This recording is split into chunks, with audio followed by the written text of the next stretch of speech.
Hello, everybody, and welcome to today's webinar on BARPS and Writing. Thanks for being here. The webinar is hosted by Studio Abhyas, and we have two speakers for today, Harshita Bathwal and Ruchira Talkdar, both of whom have completed a one-year teacher training program in BARPS with Navtej Johar. And both of whom will be sharing their experiences today with BARPS in relation to their work in writing.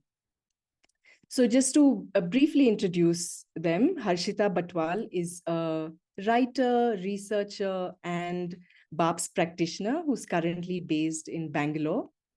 And Ruchira Talukdar is a researcher and writer on environmental politics and social movements. She has worked in the environment movement in India and in Australia for 2 decades. So both of them will speak today, after which we will have time for discussion and questions. And before we move on to our speakers, I would like to just speak briefly, especially to those of us here who might be new to BARPS, on what is BARPS. So I'd like to begin with the opening lines of an article written by Harshita, actually, one of our speakers, in a recent newsletter of Studio Abhyas. Harshita writes, "BARPS for me is a form of attention. It is a way to make a practice out of attending. It is a decisive stance, both physical and mental, that allows me to see the act of seeing itself." And Harshita's lines are resonant with something Navtej often says in class, which is that yoga and all embodied practice is not about doing, it's about seeing. So the BARPS method of asana is a method devised by Navtej Johar. And Navtej, as many of you know, is a Bharatanatyam dancer, choreographer, a yoga practitioner, a scholar, and a social activist. Navtej often says there is the body, and then there are ideas about the body. And we have imposed ideas of form, morality, will upon the body, which are all colonial, post-Victorian, rational, moralistic ideas. And the reconstruction of yoga and dance is interwoven with these body dismissive ideas that tend to focus on mastery over the body, where the body is seen as unintelligent and as something to be tamed and controlled. And that's where BARPS comes in, as a method of embodied practice that frees the body of these constraints and ideas imposed on it. And BARPS shifts the focus from mastering external form to honing the innate intelligence and innate sensitivity of the body, as well as honoring the body's sensory and spiritual appetites. The core appetite of the body being that of absorption and immersion. So BARPS is an acronym for 5 progressive processes of embodying asana more effectively and fulsomely. Namely, B for bracing, A for alignment, R for rotation of joints, P for poise, and S for sukh. And the first 3, bracing, alignment, and rotation of joints, is very much in relationship with the floor that the body is on. So it looks at the relationship between the body and the ground below. And P for poise is sort of that moment of pause, or that look before you leap moment, that then invites the body into the experience of sukh, or just right space. And so these 5, these 5 keywords that BARPS initially started off with as an acronym are also accompanied now by other complementary keywords such as buoyancy, agency, autonomy, preparation, permission, slowness, suggestion, reciprocity, and resonance. And these, among other keywords, are incorporated during the practice. And these keywords play a very important role in the BARPS practice that explores this reciprocal relationship between body and word, or more specifically between a responsive body and an evocative word. Because the body is very responsive and it's looking to correspond. It blossoms and shrinks in response. And so in BARPS, the keywords become like a filter to see through evaluations. And as Navtej puts it, asana becomes a terrain and imagination which has been reseeded with eliciting keywords that allow the body to imagine a whole different garden. And finally, BARPS is aimed at practitioners becoming informed curators of their own practice towards this immersive condition of sukh, or that, like we said, just right experience of space, which in turn leads practitioners to courage, clarity, authority, and well-being. So that being said, we can now move on to our first speaker for today, Harshita. Yeah.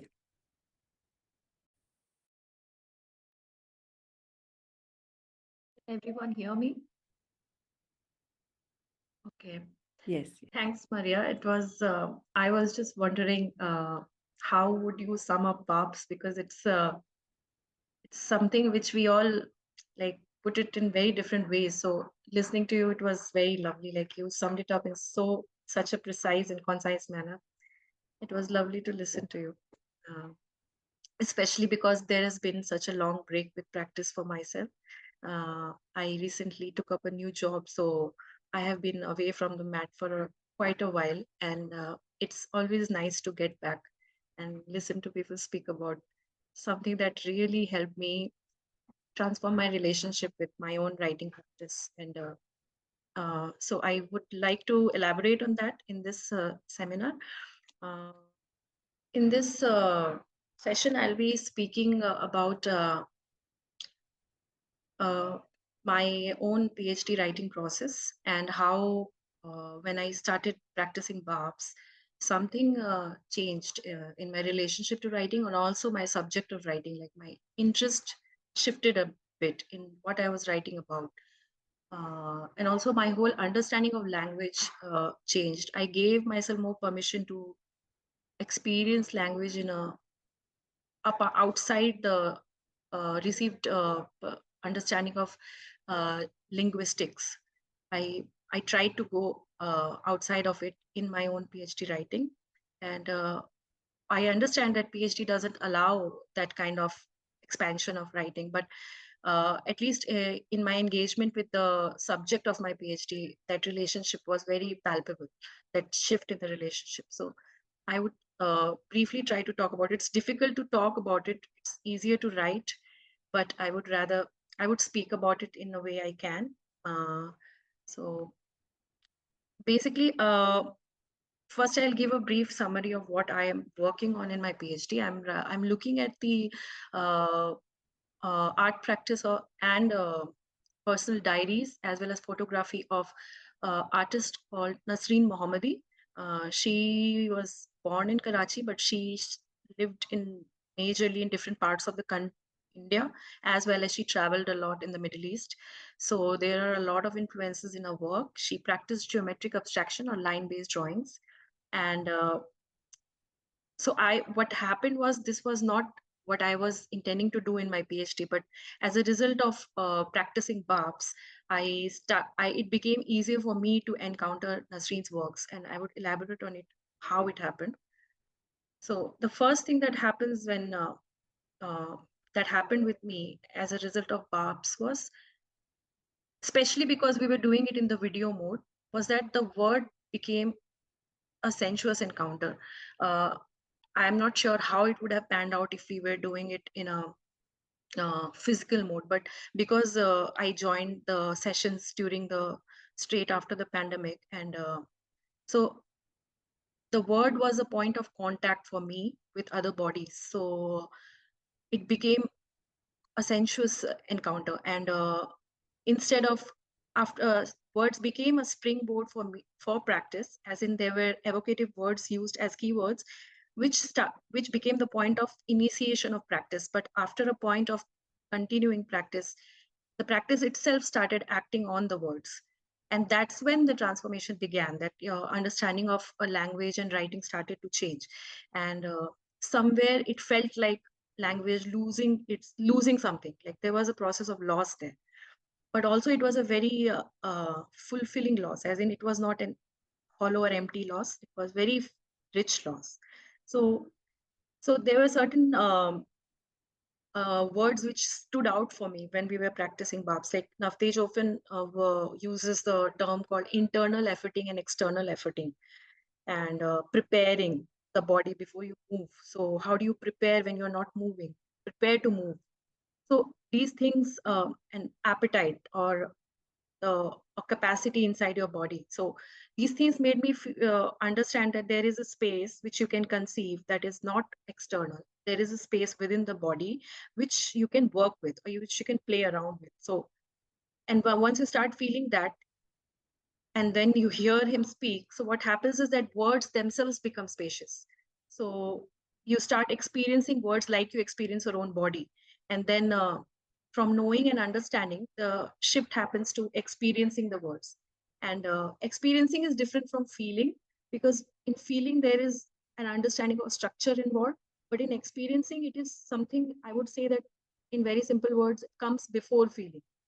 Like feeling comes later when you interpret the experience, but without interpretation there is an experience where the shift is you're not looking at the meaning of word anymore, so the word becomes a flat plate, so to say, and you are just encountering it as a force. So there is an impact, but it's not immediately understandable. Like you do not understand it, or there is no need to interpret it, but you just experience it. And letting the body do that, for me as a someone coming from academia and writing for a long time, it was a very disorienting experience at first, because we were also reading philosophical text while we were practicing. So uh, to maintain shift that relationship with language was at first I resisted that for a while.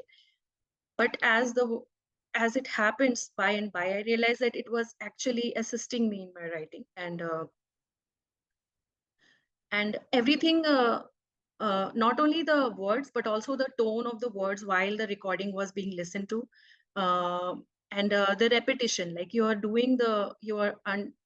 encountering the recording or encountering the video again and again. So the repetition also played a very big role. I am not sure if it would have been the same if we were practicing in the physical mode, because when you listen to the same video again, then you there is a disenchantment that happens with words, because the first time when you listen and the second time when you listen the same words and with the same tonality, then there is a disenchantment and there is a distance you feel with the words. But slowly what happens is the values that you attach with certain words gets reconstituted during the process, if you allow yourself to go through the practice. So this deconstitution and reconstitution actually allows you to experience values as a spectrum rather than as simple binaries, which is what happens when you experience take language as a means of just knowing, or as a meaning. But when you actually experience language, then values reveal themselves to you as spectrum, or as in a continuum, rather than existing as binaries with straightforward divisions. So I've summed it up in some lines in my PPT, but I will elaborate on it as I go forward. But the absence of body became, I think for me, became even more important in the video form of experiencing BARPS, that language started taking the place of the body, and you start experiencing language like you would like to experience body. So there is a craving which makes you experience words in a very sensuous mode. There is one keyword which I would like to focus on, and that is rigor. It stood out for me because I was also writing on Nasreen, and she happened to live with a chronic neuromuscular degeneration, which is similar to Parkinson's or Huntington. So she experienced, she writes in her diaries that she used to experience spasms, or she also used to experience complete stiffness of the limbs.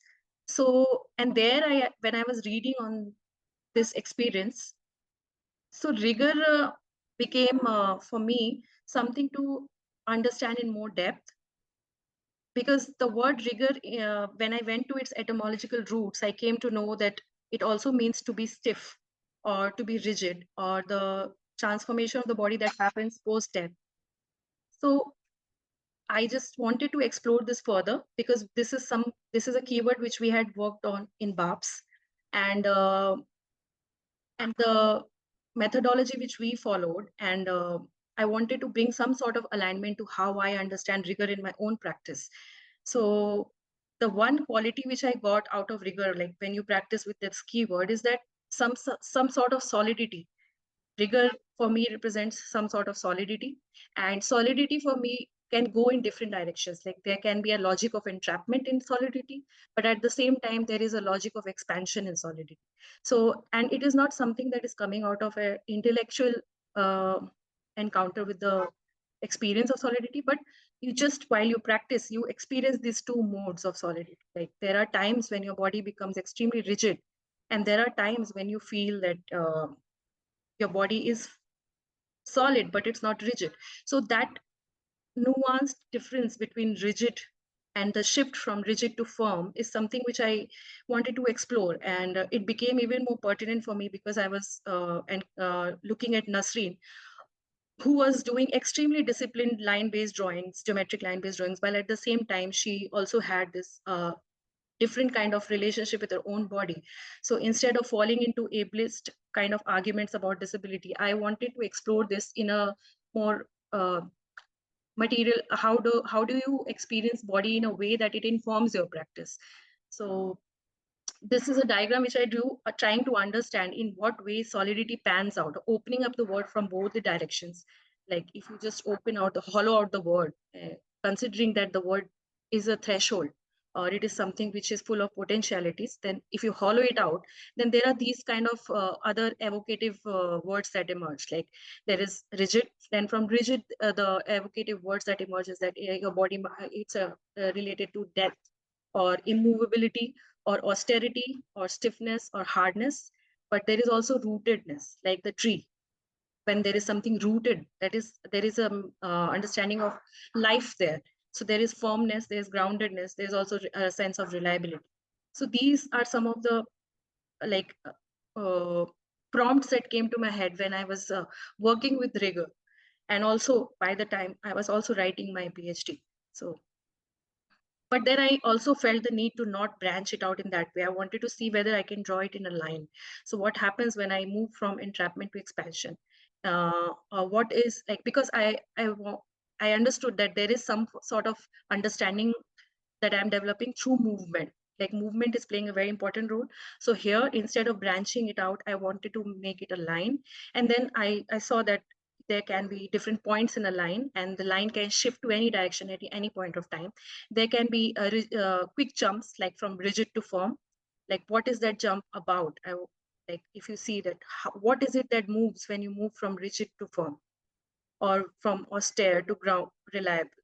So these kind of shifts within the keyword rigor, it is happening within the practice, and it doesn't lead to anything actually. It's just some kind of uh, experience which I wanted to chart out on paper.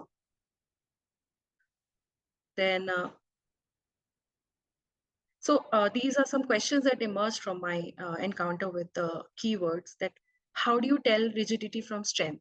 Like uh, at what point does this transformation begins to happen, and what is the if you start really start experiencing the word through the body, then what is the shift that is happening when you are rigid and when you are feeling strong, or when you're feeling rigid?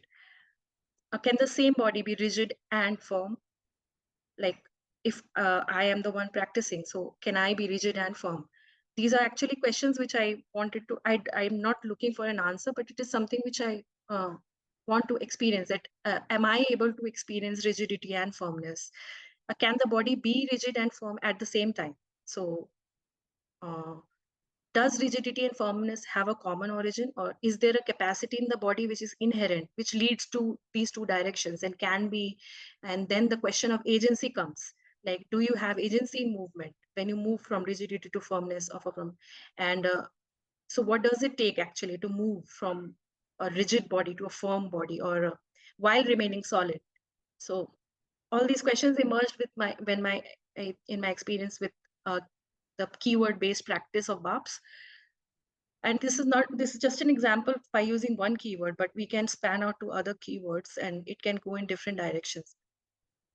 Then the looking at internal efforting as a color gradient, like instead of using different colors to pose them, in juxtaposing different colors with each other to understand internal efforting, I felt like you go inside the color and you experience the color as a gradient. So you move from light to dark, which is actually very difficult to represent, but because it's internal. So color gradient becomes an important way for me to experience internal efforting. So you can move from light to dark, and the concentration of lightness or darkness at any point of time is governable by your agency, like how do you move or how do you effort. So it can be in the center or it can be at any point of your body. So this is a very evocative like when I looked at Nasreen's drawings, it became very clear to me that there was a clear link between how I was experiencing practice and how I was looking, how I can possibly look at her drawings. um, this is like just another black, but in a different color gradient. So there can be various gradients of black, but the black remains the same, but the spectrum of values is existing in a continuum. So that is what I was trying to show through this illustration. So coming to Nasreen, um, my engagement with Nasreen started because she is someone who is difficult to place in a purely art historical sense. It's difficult to make sense of her work because while she was practicing, modernism was already in its late phase. So abstract art had already lost its importance in the sense of Western modernism. During the 70s and the 80s, it was already going defunct because of lots of controversial debates that were going around abstraction. But she continued to practice in this mode for the longest period of her time. She was just making line-based geometric drawings. Plus, she was not exactly an Indian, even though art historical frameworks try to categorize as an Indian abstract artist. So it becomes difficult to, for a lot of art historical reasons, it becomes difficult to place Nasreen or locate Nasreen, especially through her form, like the way she practices. And so she becomes an important point of inquiry for me. And I always wanted to engage, but it's extremely difficult to enter her works because they're abstract. So, and even her drawing, even her own diary writings don't give us a very solid information about her life, because she is mostly writing like the line I have quoted here. She's mostly writing like this: drop paper from a height and examine the whole process, culminating in a drawing. So it's a very personal kind of take on diary writing, and it's a very evocative language she uses, which becomes important for me because BARPS also somewhere engages in language like that. So it was easier for me to enter her writings because I was already developing a vocabulary in BARPS. So when she talks like this, it becomes pertinent to me that she's talking about movement. When she says that drop paper from a height and examine the whole process culminating in a drawing, she's actually talking about movement. And she is looking at drawing not from the perspective of representation, but from the perspective of how she experiences her own environment. So for me, these things became a very, these lines became a very personal encounter with her works. So when I was reading her lines, and I was also looking at her lines, drawn lines, I could draw some kind of connection with my practice. She also uses a lot of paradoxical statements in her diaries, like optical air, cold fire, moving sounds, pure vision of non-physical space, keeping the limitless in limits, notes on water, different and varying proportions on paper and different proportions within. So she draws a link between internal and external, and how they are connected, but not in a very spiritual, uh, mystical kind of sense, which is what how geometric abstraction has been perceived in the history of modernism. So it is a very body-based, material kind of understanding of spirituality, which is what attracted me to her work. Then melting ice in water. She also talks about a certain kind of understanding of gradient or tonality when she says melting ice in water, or a dark leaf in the dark. So what comes across to me in these lines is she's paying a lot of attention to detail. There's a lot of attention to detail and an understanding of tonality and understanding of color from within, instead of drawing binaries between colors. So this is one of her work on paper. The same kind of gradient which I tried to show in the previous illustration. I am trying to draw a link here, that how she she engages with monochromatic lines throughout her life, except when she was practicing abstract drawing, paintings in the earlier part of her life.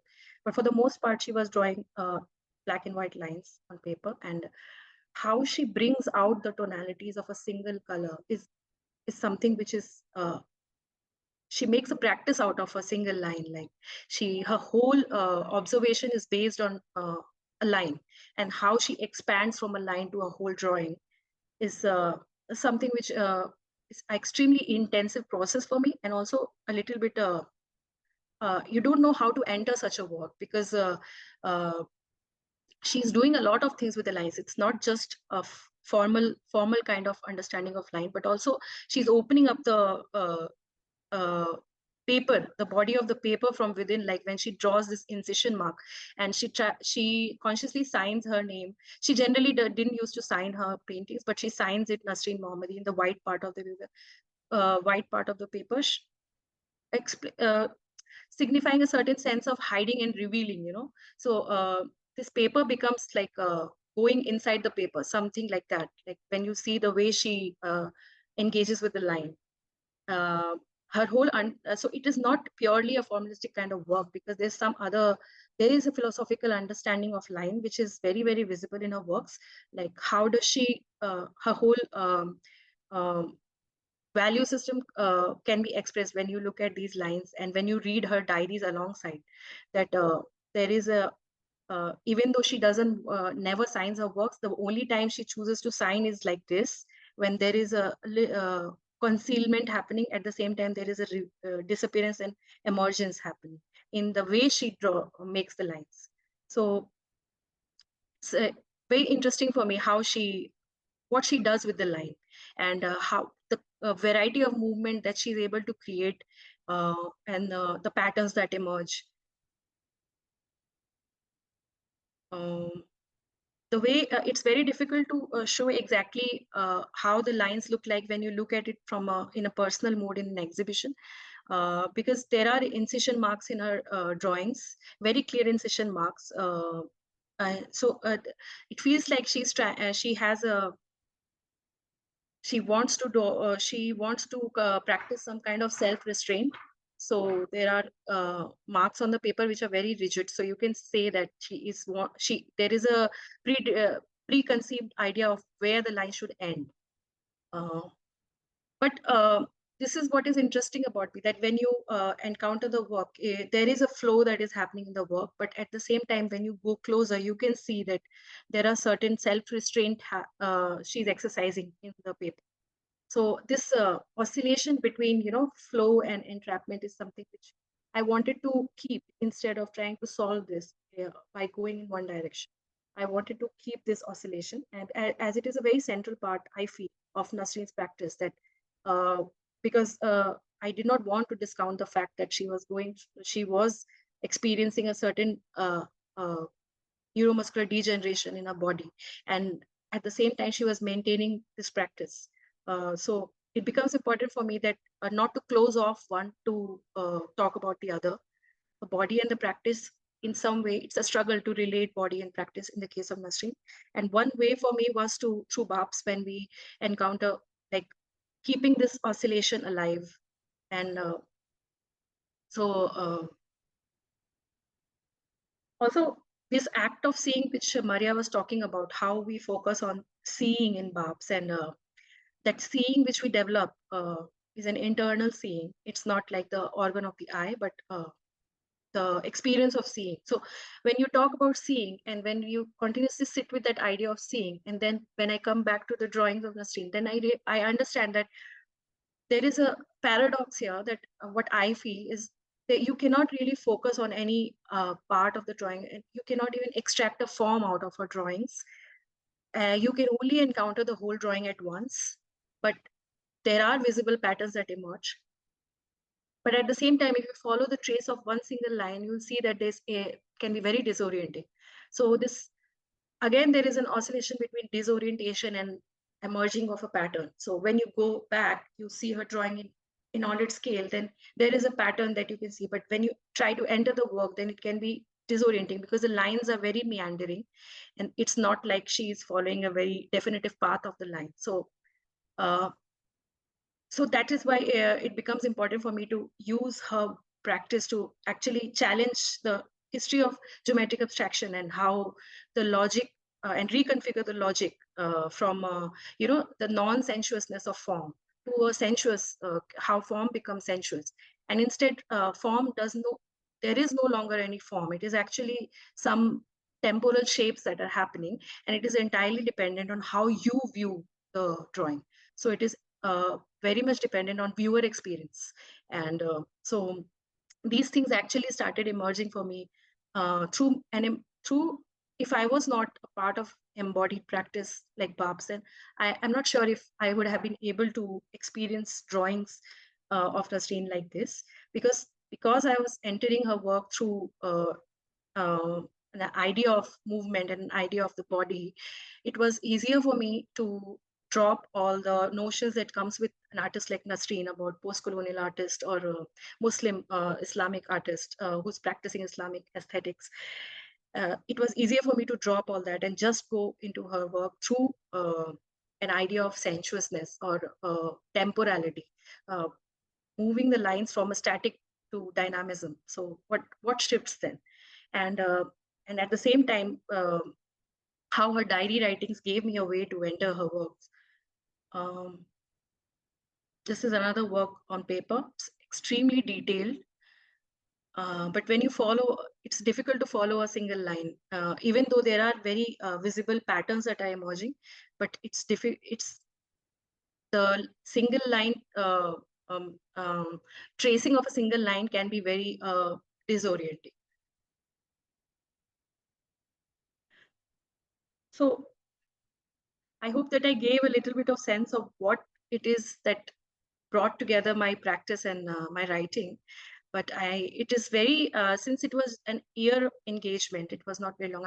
We had people in our team who were practicing BARPS for a very long time. So it's a very preliminary stage of engagement with body-based practice. And but even in this stage, it helped me a lot in like shedding the understanding of language which I came from through my training in discourses in art and art history, and enter the work through your own understanding of the body. So I hope that I could make some sense throughout the presentation.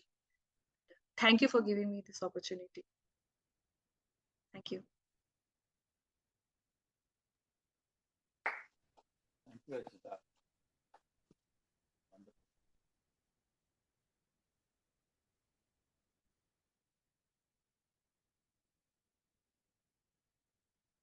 Thanks so much, Harshita. So sorry, yeah. Thank you. Thanks for making the word spacious through your presentation. Maybe we can go on to Ruchira now, and then we'll have some time later for discussion and Q&A. Hi, everyone. In case you're wondering why I have a shawl on, I'm in the southern hemisphere, and it's winter over here. And it's also nearly midnight. So I don't have a presentation, and because it's nearly midnight and I'm in a half asleep state already, it'll be great to see people's faces if that's okay, because I think I'll stay more alive and alert through the presentation if I can see people's faces and engage with you. Can you, Maria, am I audible properly? Yeah. Okay, thanks, Maria and Natij. So I don't have a presentation, and I'm actually fascinated by Harshita's journey with her PhD and the BARPS practice. And I completed a PhD 2.5 years ago. I'm so glad that it's over. And my experience was different, and I think it makes me reflect on the nature of what we're dealing with, our subject itself. So I think what I'm going to do is, in the 15 odd minutes that I have, I'm going to talk a bit about my own writing, what's it about, what I do, and then about how my writing and the BARPS journey fused, and finally, then what comes out of it now, in hindsight. So I call myself a researcher and writer, but I think it took me the longest time to really figure out what it is that I was interested in writing on. I was, once upon a time, I was going to go and take admission at the Asian College of Journalism, and I chickened out the last minute. Like the morning I was going to give the check for admission, I didn't go. I don't know why. Next year I went and studied advertising and public relations. So there's been all these phases in my life going on, and I think I wasn't really sure what it is that I wanted to write on. But I ended up, as these things go, I ended up being what is called an environmental activist. Although I must say I do not like that label for myself, because people working on the ground, fighting, have faced all kinds of threats and do much more hard work than someone like me who sits in a comfortable place does. But anyway, this is what I'm called. I have been in Greenpeace in India, Australia, and a few different other places. And I've been, like, because Adani's all the rage and the word, we know about Adani now. I've been part of the resistance to Adani in Australia, and I've seen Adani and indigenous struggles against Adani at close range. So I think what kind of finally, at a point when I was doing communications and activism on environmental issues, I came to a stage where I realized that I really enjoy writing about environmental movements, about people's struggles, social movements. And there is a sense of, there is a feeling of the pulse racing, of the heart beating fast, writing about people's struggles. So that kind of, for me, was an entry point to get into understanding that what is it that catches me and makes me write. So political writing, people's movements, those were the heart of what I wanted to write on. So that was a question I was asking myself for many years, but it finally came to that. I decided to do a PhD after being an activist, quote unquote activist, for 15 years, only because I decided that the topic environmentalism of the global North versus South, which many scholars have written about, Ramachandra Guha has done a scathing critique of global North on Western environmentalism that doesn't kind of, address the issues of capitalism. So it was an inspiration to write on that topic because I'd worked in environmental activism in the global South in India, in the global North in Australia, seen firsthand things that I thought needed to be written down. And they needed to be written down with a sense of rigor, which means theory and so forth. So just not write, but do a PhD. So that's what got me into doing a PhD, not with the intention of being an academic. And in the first 6 months of doing my PhD, I actually read, which we all have to do in the process of writing a PhD, is read a lot of academic papers and books. And I made a pile, I made 2 piles. I put a lot of papers and a lot of books on social movements, environmental struggles into the bad writing pile. I felt enraged by the fact that you talk about intergenerational, multi-generational struggles of people, their bodies, their lives, their ways of being, their culture, but you write about it in such a way that it just kills everything. It's as if it's not alive. It's cerebral, it's loaded with jargon, it's full of theory, it's analytical.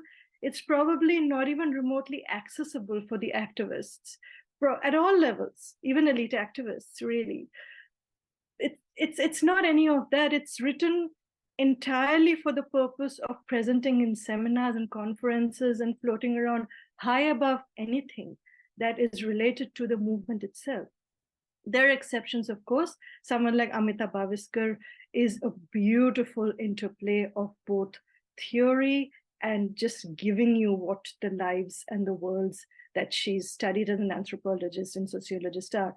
Amita Bhaviskar, In the Belly of the River, Narmada Bachao Andolan. But mostly what I've read on environmental and social movements by scholars, Indians writing on Indian environmentalism, Western scholars writing on Indian struggles, and others have been just so technical and jargon ridden and just so devoid of life that I was infuriated. So that for me was an engagement with the scholarly writing on environmental and social movements, which I held dear to my heart. And I had, if not been actively a person on the ground, I had been with people who fight those fights. And for me, that was one point of like, I was infuriated by the fact that you would kill things like that, writing about them like that. And whereas movements need literature, they need to be written about, they need to be seen and heard and understood by people.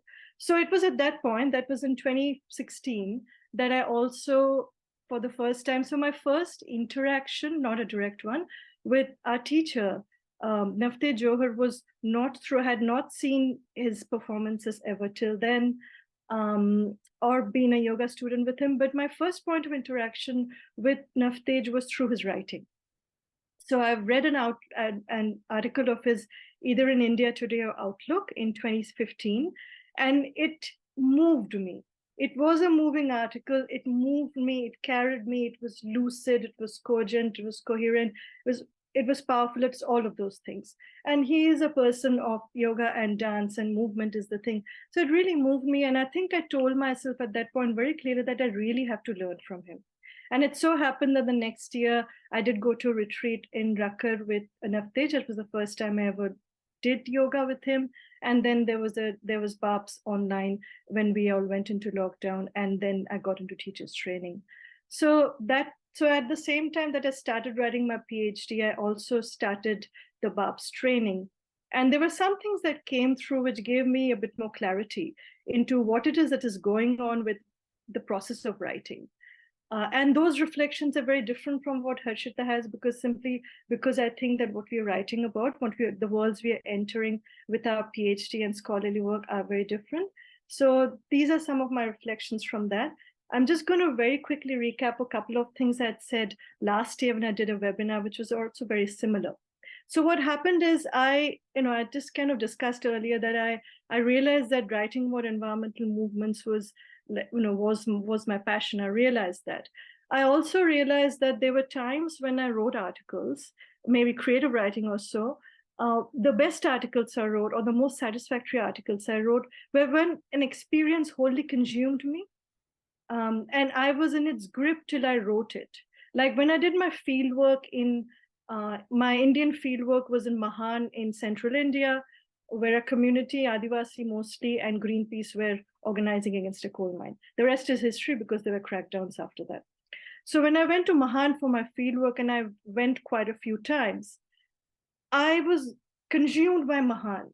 So when I came back, I literally locked myself in my Airbnb room in Chittaranjan Park in Delhi till I finished writing it, because it consumed me. And if I left and did anything else before, writing it, then, I would lose it and it would lose me. So it's that kind of an all-consuming experience. And I've had those on hikes before, hikes and walks in Australia. I've had the chance to, there are quite a few programs here where First Nations, Indigenous people ask others to come to country and learn their culture and their history. And I have had some of those experiences, I've written about them. They were all-consuming experiences. After those experiences, I've had dreams. Within those experiences, I've had dreams. When I returned from them to the city, I live in Melbourne, I have been consumed by them till I found some form of expressing them, and writing is my only form of expression. So I remember that the most powerful experiences I've had, are the ones that have fully consumed me. And I wanted those experiences with my PhD fieldwork and writing.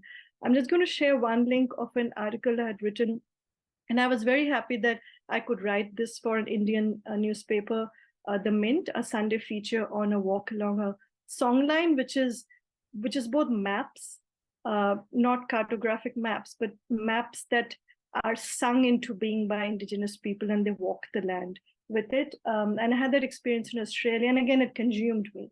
And I wrote, and I had a dream after that, so I had to write it. So that's what I was wanting. That was what I wanted from my fieldwork experience, because I had read all those articles and read out literature, which I was enraged and infuriated by. I felt it was important, it was owed to the people who fight these fights to, be consumed by the experience and to be able to write it. But this is the interesting thing. When we're writing about struggles, when you're writing about people fighting, their worlds and lives disappearing and them fighting for it, you're not writing from a relaxed space. What happened with BARPS is I started because we are seeing, so the noticing, being observant of our own body, breath in the body, that became acute. So I noticed a few things. I'm just going to read a couple of lines from an article I had written for the Abhyas newsletter last year. I became conscious of a struggle between two opposite extremes. At yoga, it was all about satisfying my body through breath, and academic thinking was demanding the exact opposite. It was about being in the mind in a way that negated that embodied experience. But the other thing is, the double catch is the curious process of writing itself. In yoga, we witness our breath. I realized that the more passionately I wrote, the shallower my breathing became.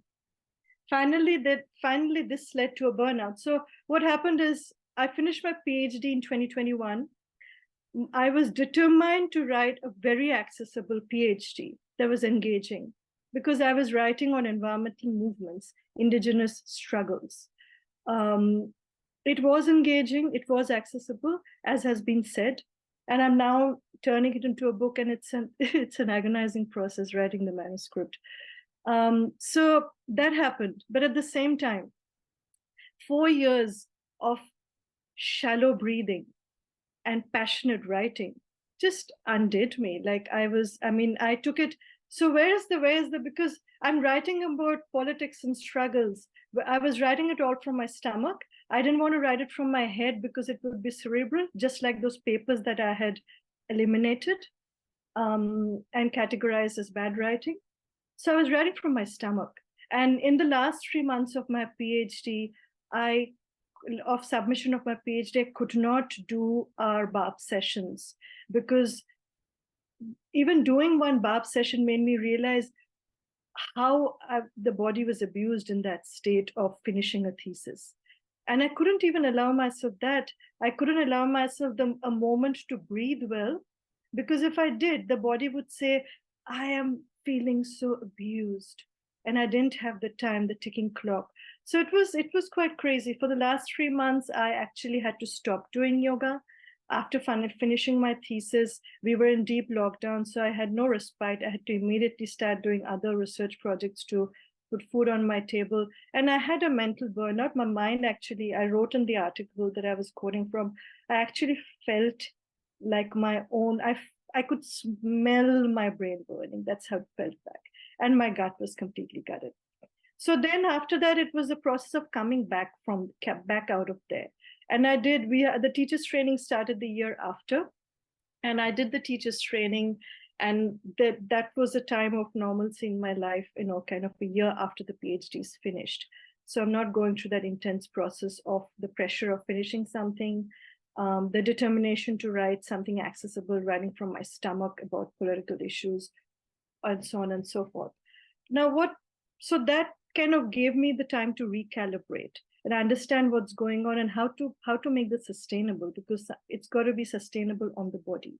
How can I have a practice which is about sukh, which is necessary, and at the same time sustain political writing, which makes the breath shallow, but that is what fuels me and fires me, and that is what I do. and will continue doing, how to sustain them, how to marry them, how to continue forward.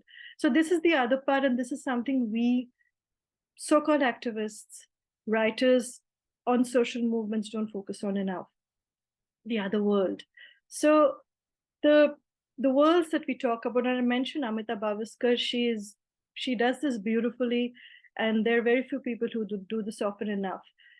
The worlds that we write about so passionately, those are the spaces we can breathe deeply in. What I mean is, when I went to Mahan in central India and I was there for months on end, the mahua trees in full bloom in summer, the intoxicating smell of the mahua flowers, women collecting mahua in the forests for months, coming back and drying them, the smell, the taste, the touch. So the sensorial experiences, and also things that catch the heart in the worlds that we go to, about which we write. Those are the experiences and the sensations that make us breathe deeply and fully.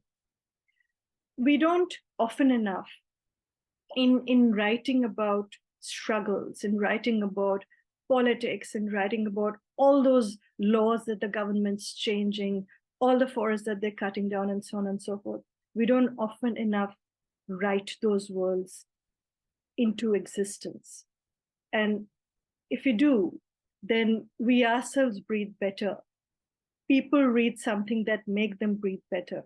And maybe that is just an overall better outcome for both a written article, a book, and also the engagement that anyone who's reading to understand about environmental movements and struggles can have. So that's an insight that came to me out of a condition of getting my body to a state that was unsustainable. Out of also a condition of seeing that something that I really want to do, the BARPS training, is something I can't do because I need to breathe shallowly to write what I need to write in an impassioned way. And that just doesn't work out. It doesn't make sense. So I came to those insights afterwards, and I thought about those all-consuming experiences I had before my PhD, articles I had written, one link I've shared over there, where I was just consumed by the experiences, and then I had to write them, before I could set myself free. And I thought of those, and that's exactly what it was. Other worlds had entered me. I was wholly trapped by them. And that is, so in yoga, we are talking about absorption and immersion. That's exactly what was going on. I was immersed in those worlds, and then the only way I know to express, to write, I had to do that. Now, with the yoga training, with the BARPS training, what we are doing is we are enhancing our ability to absorb. So understanding the tensions, and understanding my own health breakdown, and understanding the need for sustainability, and also a better outcome for writing about the very things that are so dear to me, I realized that basically the BARPS training just makes us, I'm just going to read a couple more lines from the article, because I think I got the phrase right in that. So one little part that I skipped over, I'll just be maybe 2 more minutes, is that when I was going through the stress, and then I returned to BARPS and we were in the teacher's training, I started practicing twice a day just to get the stress out of the body. And at that time, I started making a sensorial map of my own body. And I found, I kind of basically found that all the, like every other day, there is news about some new coal mine or some new coal port and this and that opening, and people starting to fight. When we read those kinds of things, and they come to your inbox kind of literally every day, being in the loop. When we read those kinds of things, it's an instant stress, maybe panic. And where does all the stress and the panic accumulate? I found that all the stress accumulates kind of at the back of the neck, pretty much where the spinal cord enters the head. It just kind of sits there. And it's been sitting there. I realized that I've been collecting stress over there for like the entire time of my whole life that I have experienced stress. There's a lot of stress to hold in that place. And then in one yoga session, I imagined that I was breathing all around that place. And I just felt this comfort that I never ever felt before. just giving that place a breath massage for all the stress that you've been holding. I felt that the panic, like, panic with certain things that I see, like, oh, this is happening, this law has been changed, this is what it means, and a sense of panic. Panic registered as like, it's almost this feeling of free fall and something that I experienced at the bottom of the heart. So I started making a sensorial map of where these different sensations sat. I also realized that all the thinking, be it the academic thinking, which is abstraction, one idea on top of the other, that was coming out of the headspace, like maybe the front of the head or inside the head. And then the worrying about things, maybe not even just personal worries, but kind of worrying over the state of the world and all of that. It was all in the headspace. What was coming from the heart, of course, was those very sensorial experiences and engagements with the place that we write about, like where I had done my fieldwork and so on and so forth. So I think kind of being able to do that sensorial map was a really grounding experience to move forward from, in terms of what to focus on more, what to emphasize more, where to write from more. So what memories and what places and what incidents came up more when I thought of the sensations in the heart, as opposed to all the the thoughts and kind of thoughts coming out of the head. So that was the beginning of that reflective kind of recalibration towards how I write, and also then being able to integrate and have BARPS and have writing, them not being separate from each other, that I have to write in such a state where I can't afford the sukh of a full breath. So basically, finally, to kind of end, I think the realization was that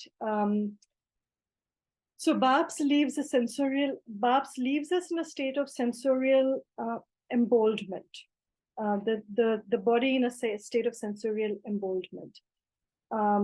It also acts to embed experience in the body, because with the absorption, with the capacity of the body, the pores to absorb more, we get into a state of kind of being able to embed experience in the body better. And that's perhaps the thing that's so crucial for the experiencing and the writing that I do with what I do. So writing about worlds disappearing, to capitalism, of people fighting to stop their disappearance, people fighting for resurgence, life worlds fighting for resurgence. How can I not absorb the full import of that in body, heart, and mind, and write from a place of being totally steeped in it? So I continue to do that, but to do more of it through an understanding of how the body can absorb it more and kind of move from there.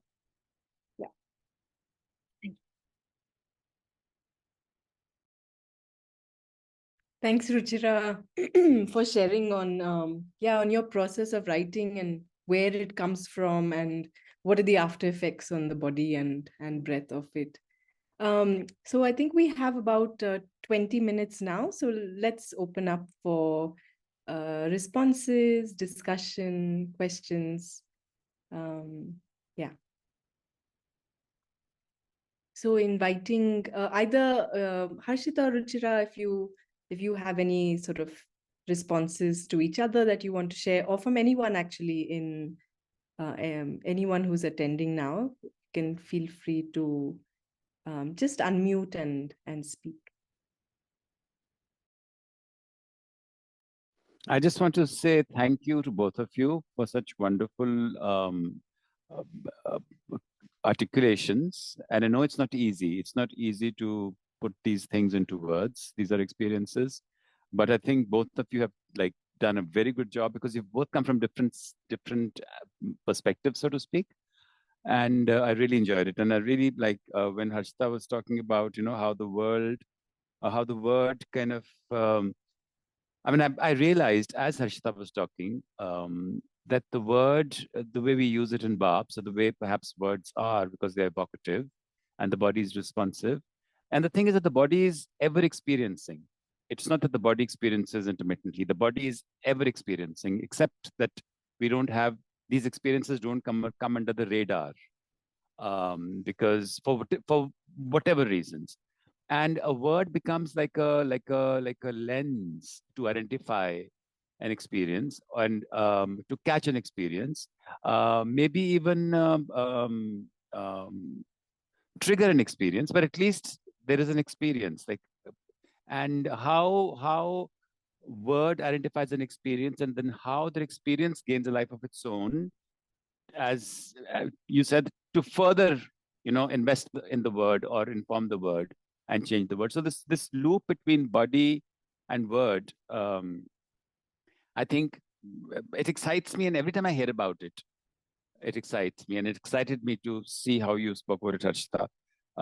So thank you about that. And Ruchira, I just loved this thing because I go through it all the time. This phenomena of passionate writing, shallow breath. I mean, this is the paradox of being passionate, and at the same time being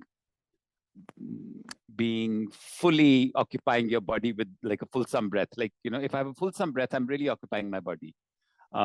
If I don't have a fulsome breath, I'm running on no fuel or something, or low fuel.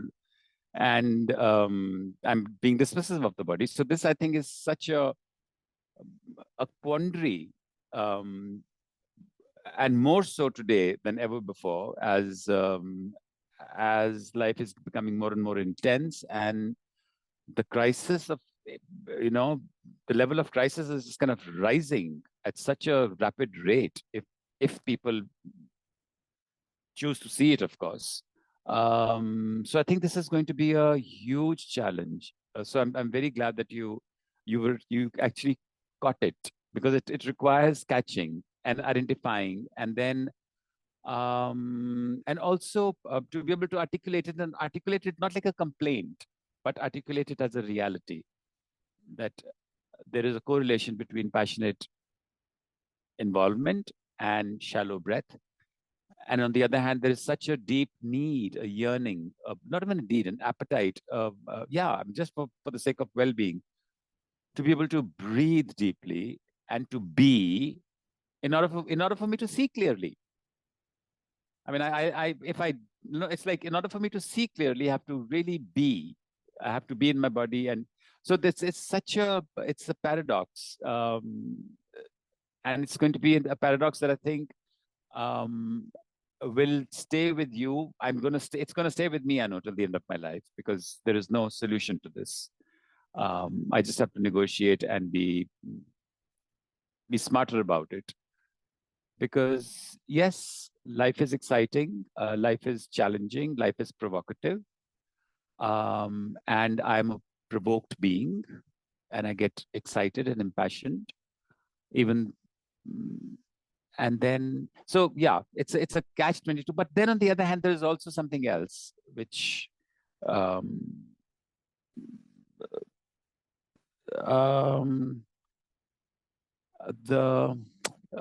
something that brings us well-being and clarity, and that buddhi that we talk about in Sankhya, that with which we can intervene. But anyway, I won't go there. But thank you for identifying that this is unsustainable. This kind of engagement, even though it's correct, it is unsustainable. I mean, this is very important for us to know, that even this engagement is correct. It is unsustainable at the level of the body, and to be able to identify it and recognize it and accept it, I think it's a huge thing. So thank you. So people, if you have questions, please ask them. Ruchira, Harshita, Ruchira, you had something to say. I was actually going to ask Harshita to say a bit more about the experience versus feeling.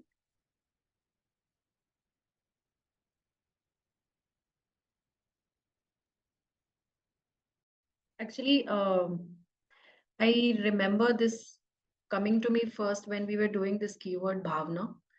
And then during that, I realized that, when there are certain times in the practice when you feel like crying, and then you cry.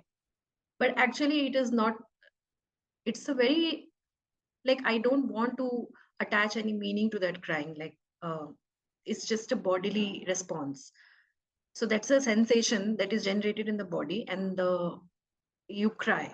But like when I go to watch a play, or then it's an emotive response. Like you are crying while looking at a painting because it is generating certain emotions in you. But when you practice, it's a different kind of response. I don't know if I'm making sense, but this is what happens.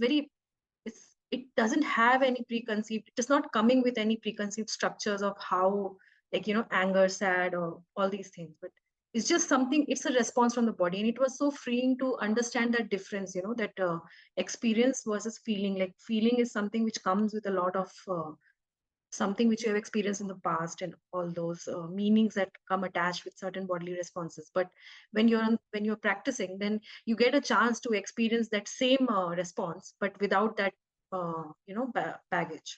So it's freeing to cry and then just wipe your tears and then be like, okay, I'm ready for the next session. So it happens in theater. When you do theater, it happened with me in theater as well, and it happened with me when I was practicing that. And then I got very interested in this word term called bhavna, which has its root in Indian philosophy. But I don't think so I get the grasp of that word. It is very complicated and layered, but it has so much potential to explore how your body can be so like responsive in a variety of ways. There are a range of expressions that come out, but that might not mean what you have been told to mean, like, understood how it's supposed to mean. So that gives a lot of performative potential to responses of the body. Like it can be a part of abhinaya, when you perform on the stage, you can actually work with, play around these responses, because practice gives you that space to really expand what you want it to mean. Sometimes it doesn't mean anything for the actor, but it might mean something for the viewer. So that's the thin line, which it's very oscillating actually. It keeps shifting. But how do you keep, like, you maintain that difference is very difficult. Sometimes you end up being emotive rather than just a physical response. You end up emoting even while you're practicing. You attach emotions to your sensation of crying. So yeah. I just want to add something to this, Harshita. So thank you for this distinction, because I feel the two kinds of crying. That one crying that I see something and I hear a piece of poetry and it's an emotive response where I cry, and the other is that I just tear up I just tear up. It's a physical. And to my what I sense is that there is a certain kind of there is a certain kind of a vulnerability that I experience at that point. I'm becoming not even vulnerability. I'm becoming accepting of vulnerability. I think that moment of accepting my vulnerability is such a tender moment, and it is such a hopeless moment. And it's a very non-dramatic moment. It's just a hopeless moment where I just shed tears for no reason, for no purpose, for nothing else. And it's not emotion. It's an acceptance of a condition, and because we are such staunch deniers of this, that moment becomes even doubly tender. And yeah, I think the whole thing is that I hope that practice makes us accept that moment and experience that tenderness. Yeah, thank you. My dog also agrees.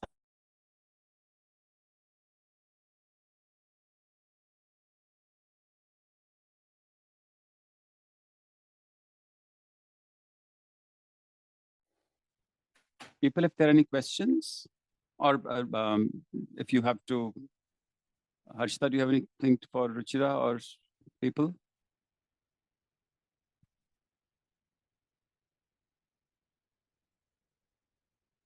Yes, I agree. Ruchira, yeah.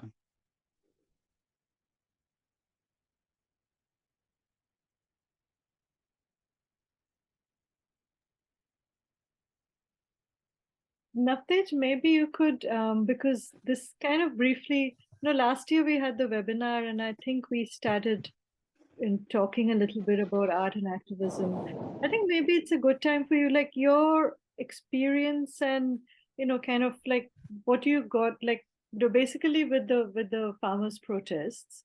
And like you immersed yourself in a certain way in the space, and then other things came from. But what was that like? Like, as a, like, I think just also in terms of engaging with the space as charged as that, because it was like all the paradoxes and things. But I think I'd love to hear that, because it's probably a good space. It's about the paradox. You're making them do yoga, and they were sitting there on the dharna and everything.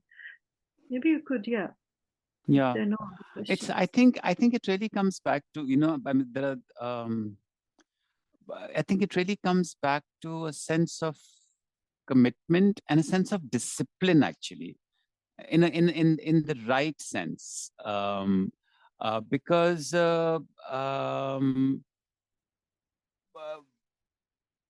let me see what I can talk about the farmers' protest. So the farmers' protest, if any one of you went, and I'm sure some of you did, was truly one of the most charged spaces I've ever been to in my life.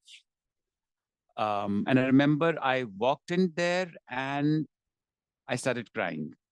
And I started crying from just the courage that was in the air. That courage was so incredibly palpable. And it was also very humbling, by the way. It was as opposed to, provocative and challenging and inciting. It wasn't inciting at all. I didn't feel incited at all there. It was the opposite of it. It just it was very humbling to see such stoic courage and availability to courage, just plain availability to protest with silent bodies and bodies kind of engaged in, humdrum of life, of the ordinary. So actually, very interesting. I think that is one space of protest where I did not feel breathless, where I did not feel kind of, this thing about shallow breath, passionate engagement. I mean, there was no dialectic there of that kind. So that's interesting. That because it was such, because the air of plainness. It was plain, transparent courage and clarity that they were in the right, and this was unacceptable. And it was, so I think the plainness of it. So there was no jargon. There were no big words. There was no analysis. It was just plain bottom line thing. So I think the maybe the anxiety that we begin to feel is also coming from the compulsion to express and to fix it. I think it's an obsession. It's actually, I mean, we are all obsessive today. I mean, today's world makes us obsessive. And writing is also an obsession. To say it right, to say it in a manner that it impacts, to say it in a manner that it fixes it, to say it in a manner that exposes them. There are so many agendas. There are so many things mantles we kind of, carry at that point. So I think it's the nature of activism. It's the nature of provocation. It's the nature of deceit. All those things. It's the nature of manipulation at such a wide level, at the web of manipulation, which exasperates you. I think I think it's also because the kind of world we live in today is exasperating in ways that maybe the world was never this exasperating. And exasperation, of course, makes me gasp. Because I'm left, it leaves me speechless, actually. It leaves me speechless and powerless. And yeah. So I think it's maybe the powerlessness that we feel at that point. But on the other hand, I also want to say that I just saw an image 2 days ago, which I want to share. It's a Sikh image, but maybe it is it resonates. Like it's an image of Guru Gobind Singh sitting singing with the bard of singers, and it is in the early morning. It's still dark. They're singing, and it is the day of the battle. So they're saying, I mean, it's the thing is that it's on the morning of the battle and on an ongoing battle, not the beginning of the battle. One early morning within an ongoing battle, they all collected, sitting down calmly, singing. So that image, that discipline of, even in the face of such crisis, right there, you still kind of find the time to compose yourself, to come in touch with something that really matters. And I think that balance is something, I don't have it, but I wish I did. How to just, because that definitely would give me a deep breath, at least for the entire day. I would breathe enough. Like I know, like I practice, and I keep saying we practice. And once I step out of practice, I don't get provoked for a long time because the practice has kind of done something to me.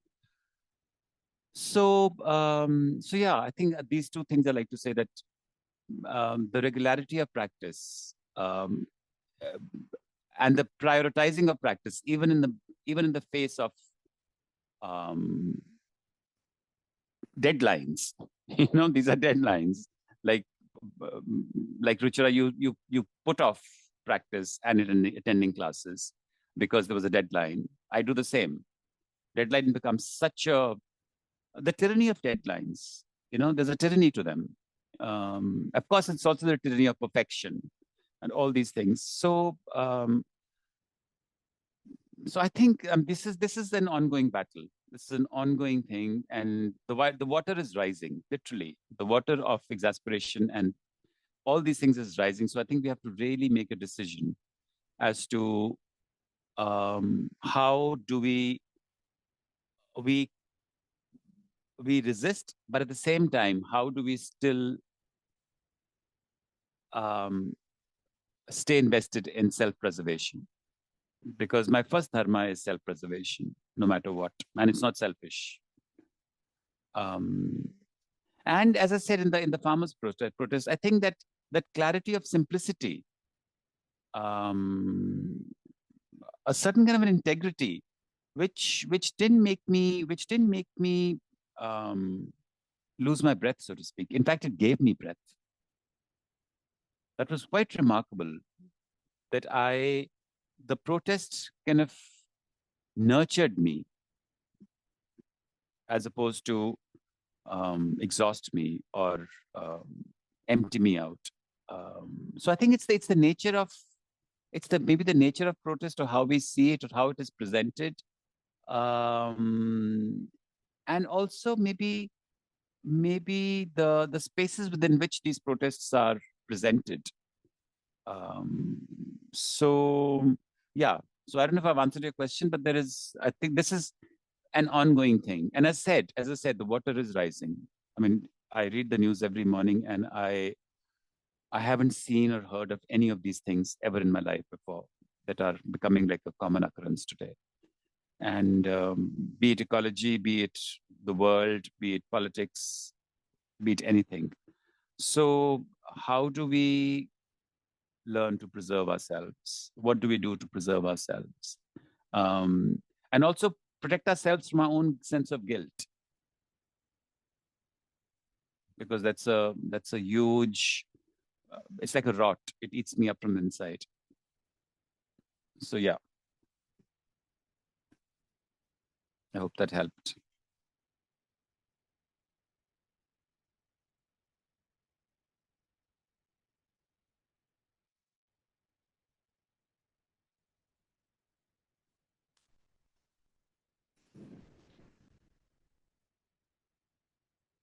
We have 16 participants. If anybody wants to ask, Anshumita, resuscitation. Yes.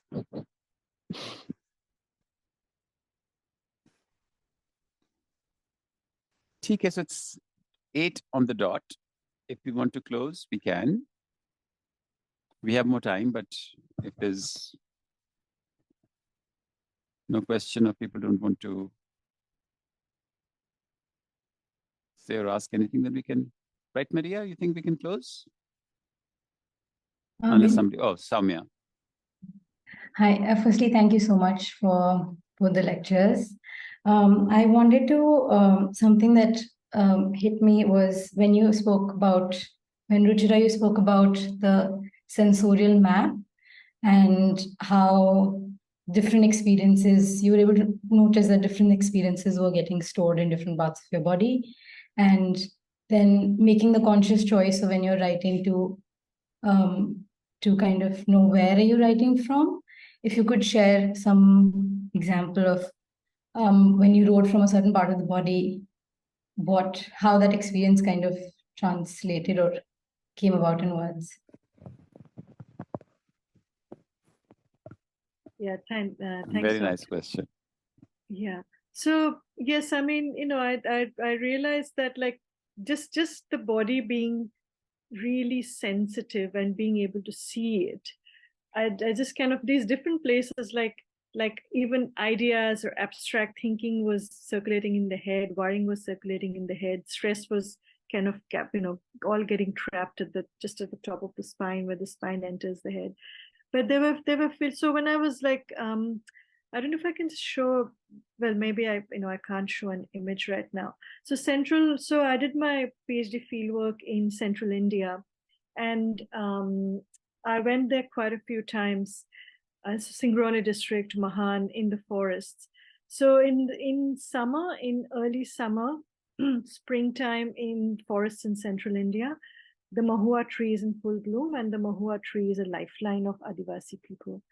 The flower and the fruit is harvested for medicine and so many other things, and the mahua drink is also made, which is again, just survival and merriment and festivity and symbolic things as well.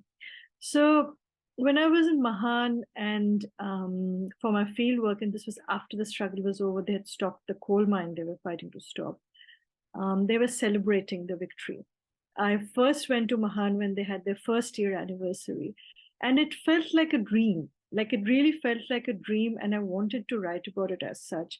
So in my PhD, my third chapter, which has no theory, just descriptions of events and people, just reads so different from the others, and everyone who's read it says that that's what it is, just the whole experience. So we went, and there were these little children running next to the car saying Zindabad wale aage, because when there were protests going on to say Zindabad. And that's how the little kids know, the Greenpeace people who work there, now Zindabad wale aage, Zindabad wale, because they're running kids. And then we go there, and they had the shamiana, the tent in the biggest village. It was early summer, like a hot wind had started blowing, and the mahua blossoms were falling, carpeting. It really was like a dream. Of course, it's very mundane for people over there. Women were coming to the celebration wearing the bright orange sindoor, which women in central India wear that color. And the idea was it is everyday life, but it is vibrant in its own way. And those are the worlds that are disappearing. Now, if I don't write that, if I don't paint that world fully in what I write, I just write about how it's disappearing, then it's just not worth it. So when I write about that chapter that I wrote, and I've written feature articles also on Mahan, it's full of what Mahan is. Of course, I'm not looking at everything. I'm not looking at the domestic violence that rife and village situations, so on and so forth, not getting into those things. I do mention that in terms of women's organizing. But when I write those lives, I realize that I'm writing from my heart. Because the image of that mahua tree and the smell of the mahua flowers and the children running next to the car saying Zindabad wale aage, just all those things. And we went down to the river to cool off after the celebrations went on through the hot afternoon. And we were there, and this is a community who have just newly come into their rights, their forest rights. They didn't know they had that. They got it, they claimed it. And it's a sense of empowerment. So when I say, like a very urban, like a person, I'm there and I say, the Mahan River, I'm like, bahut sundar hai, so beautiful.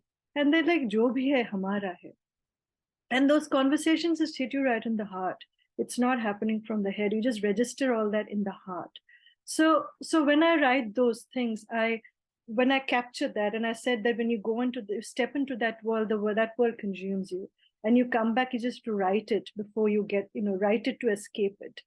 So when I wrote that, most of that chapter was written entirely from the heart.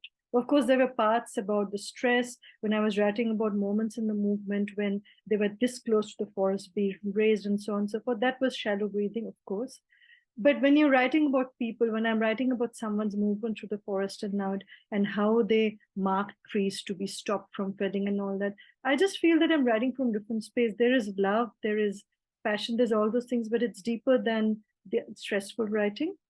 When it is moving with people and people's lives and bodies and stories, then it's different from when I'm writing about this law has changed and this is what it means, and like all. So this is just kind of how I wish I could share that article, but it's there online. But I hope that kind of answers. So places, giving a full immersive description of places and people and places, that definitely emanates from the heart.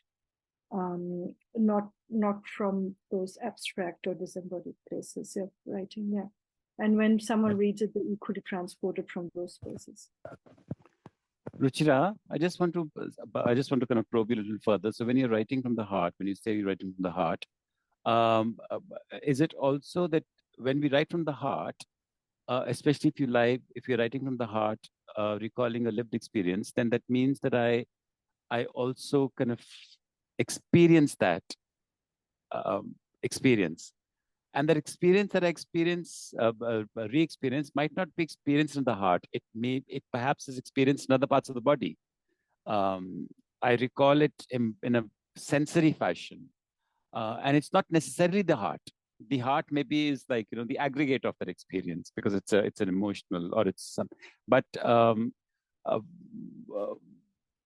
just want to, I just want to add that on.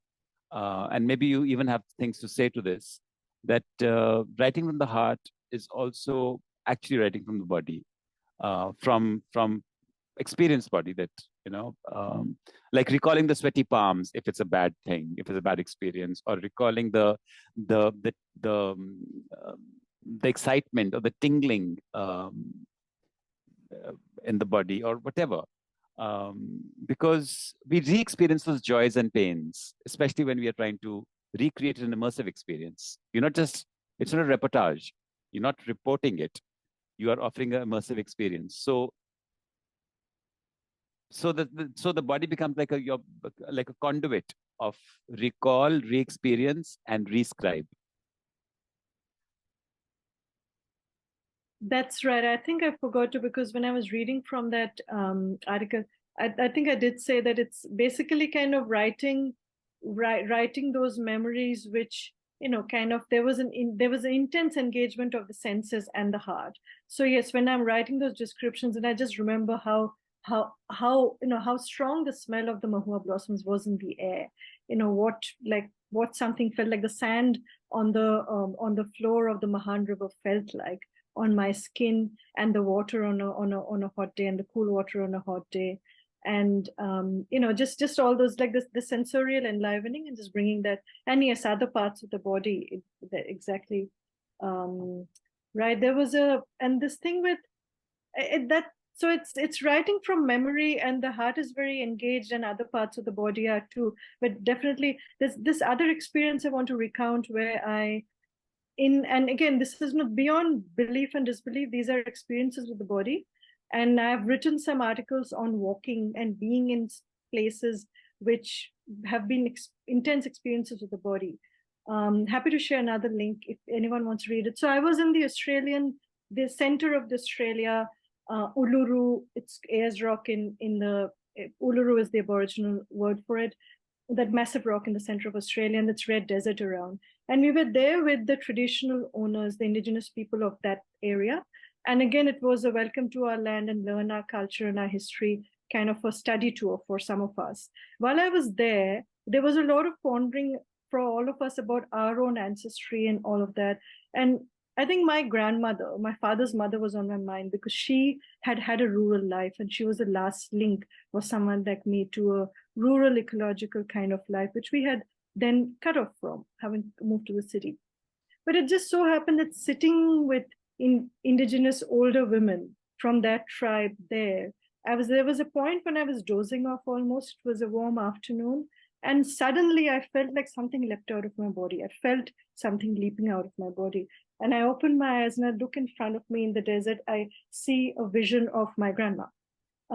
not as the old woman I remember who lived with us and passed away when I was 6 years old, but as a young woman sitting, no blouse, wearing a sari, as women in Bengal in the villages used to be like. So it was, of course, my imagination, but it was something that leapt out of the body. I see this young woman sitting there, sari clad, with snake-like black hair going down her brown back, and I'm like, that's her. She's, so and then I had to write that story. What it, of course, there was a lot of analysis and reflection in it, but it was a bodily experience to begin with, that sensation of remembering. And, and that connection that then it makes for me from Bengal to all the way to the center of Australia where I live. I don't have any family here.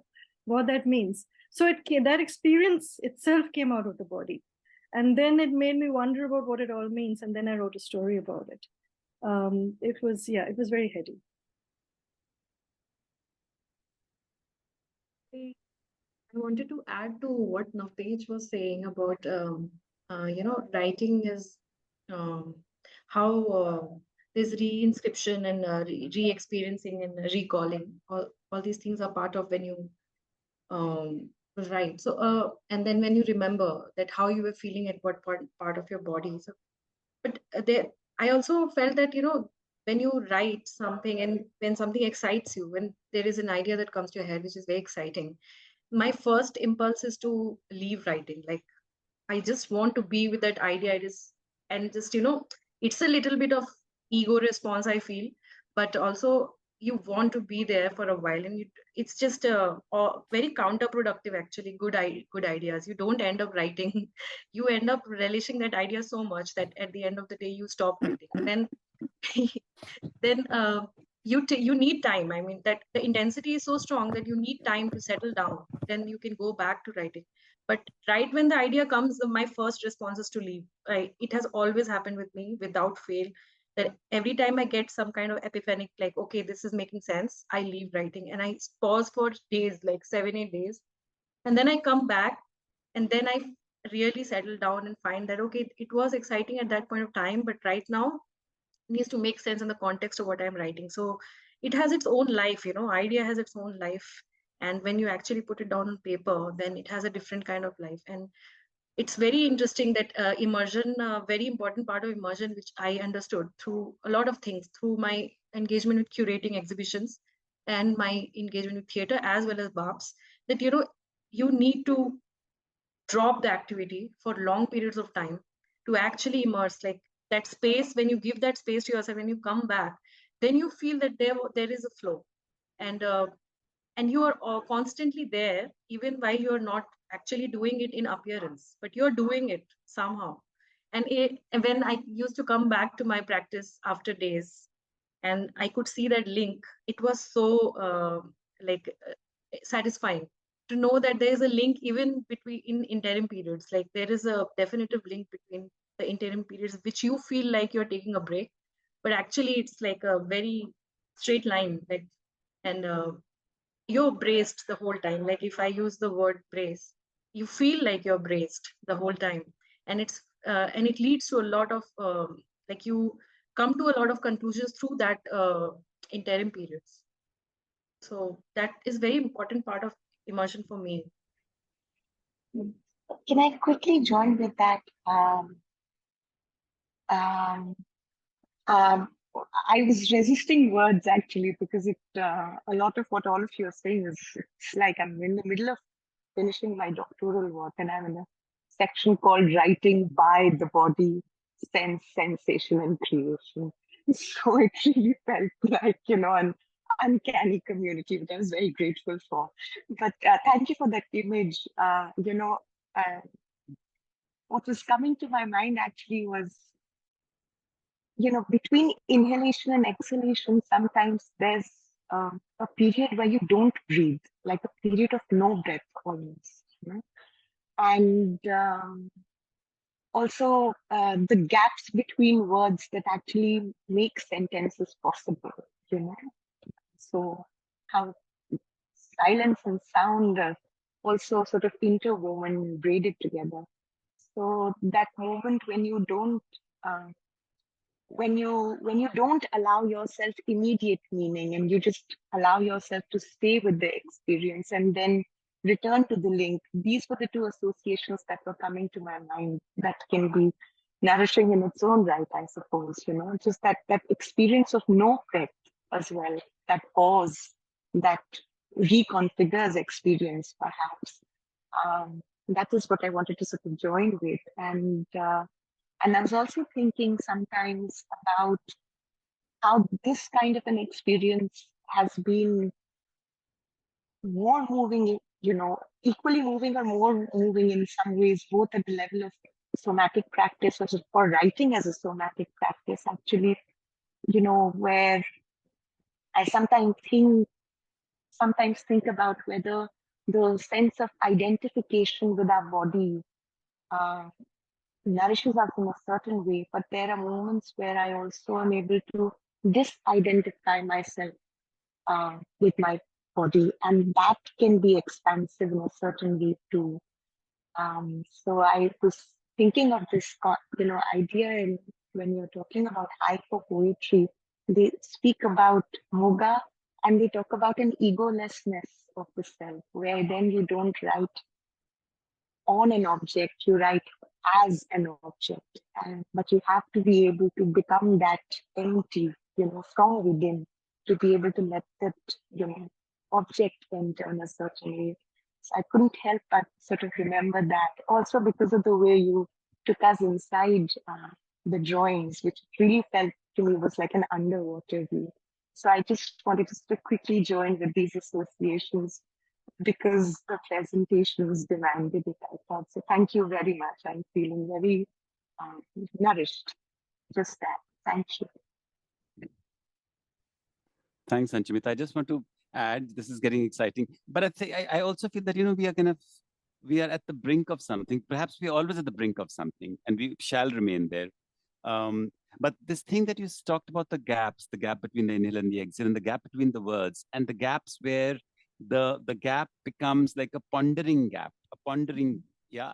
So language or speech and writing is not just an expression, but it is a language. I mean, there is a very keen alertness within the language, which is ever searching.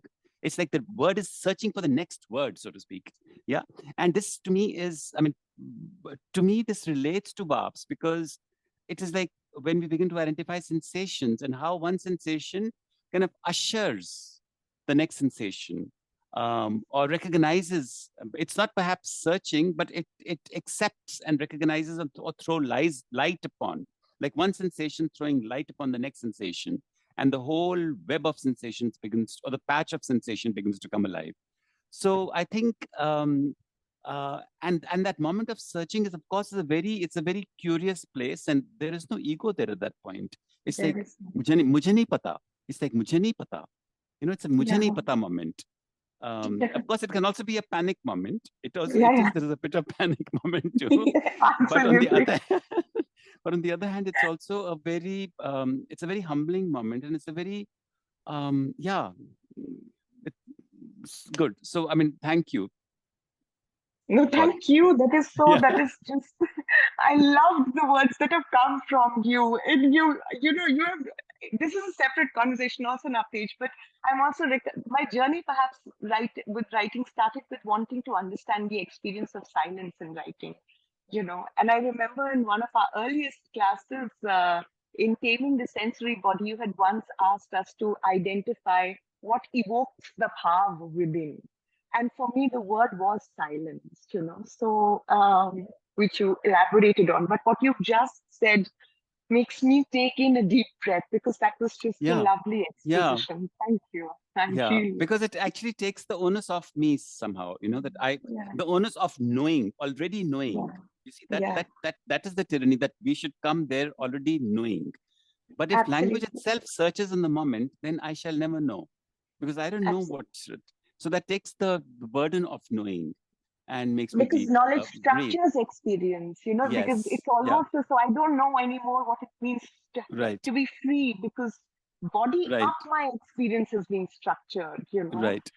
So that, yeah, thank you for that image. Yeah, thank you. I'm going to Yeah. linger with it. Okay, thank you. Thank you. Yeah. I think maybe on that note we can call it a night. So thanks everyone. Thanks Harshita, Ruchira, Navtej, Midhupanki as well for the webinar today, and for everyone who attended, and for such a rich sort of sharing. Also to say that next Saturday we have another webinar at the same time at 6:30 p.m. on BARPS and therapy. So you're all welcome to that as well. Thank you. Thank you, everyone. And thank you. Thank Maria. you. Thank you. Yeah. Thank you, Maria. Mridu. Thank you. Thank you. Thank you, everyone. Bye. Bye. Bye. Bye.